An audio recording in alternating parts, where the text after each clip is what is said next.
को कोरोना संक्रमण के मामलों में मामूली गिरावट के बाद मंगलवार को नए मामलों में तेज वृद्धि देखी गई।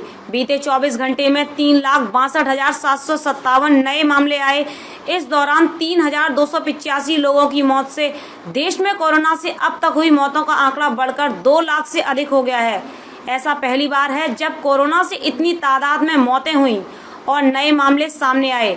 देश में फिलहाल सक्रिय मामले बढ़कर 29,72,106 हो गए हैं। मंगलवार देर रात 12 बजे तक मिली ताजा।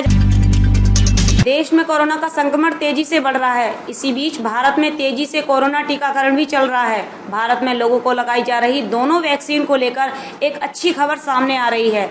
वैज्ञानिकों ने पता लगाया है कि भारत में लगाई जा रही दोनों ही कोरोना वैक्सीन कोविशील्ड और कोवैक्सीन कोरोना के भारतीय स्वरूप वेरिएंट के खिलाफ प्रभावी हैं। भारत में कोरोना रोधी टीकाकरण में वर्तमान में इस्तेमाल की जा रही कोविशील्ड और कोवैक्सीन टीके कोरोना वायरस के भारतीय स्वरूप के खिलाफ प्रभावी हैं।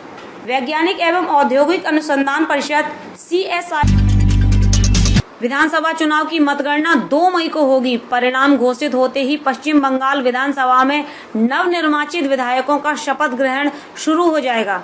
इसलिए धीमी गति से विधानसभा के अंदर तैयारियां शुरू हो गई हैं।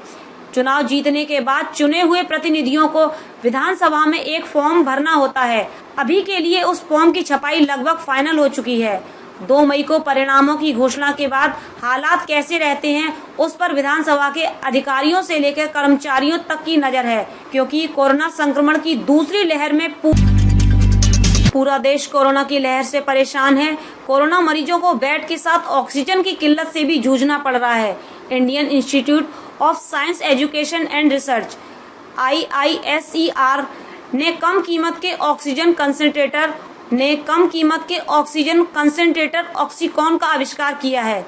इस डिवाइस को IISER के इलेक्ट्रॉनिक इंजीनियर विभाग के असिस्टेंट प्रोफेसर डॉक्टर मित्रदीप भट्टाचार्य जी और केमिकल इंजीनियरिंग विभाग के प्रोफेसर डॉक्टर वेंकटेश्वर राव ने भाजपा ने सत्तारूढ़ तृणमूल कांग्रेस पर आरोप लगाया कि वह देश व बंगाल में कोविड-19 के मामलों में वृद्धि को लेकर राजनीति में शामिल है। इसके साथ ही पार्टी ने कहा कि यह केंद्र और राज्य के किसी टकराव में शामिल होने का उचित समय नहीं है। भाजपा के प्रदेश प्रवक्ता शामिक भट्टाचार्य ने कहा कि मुख्यमंत्री ममता बनर्जी की नीति सत्तारूढ़ पार्टी प्रधानमंत्री नरेंद्र मोदी और केंद्रीय मंत्री अमित शाह पर तीखे हमले कर रही है और संकट के लिए उन पर अनुचित तरीके से दोषारोपण कर रही है। भट्टाचार्य ने कहा कि राज्य में 2 मई के बाद एक नई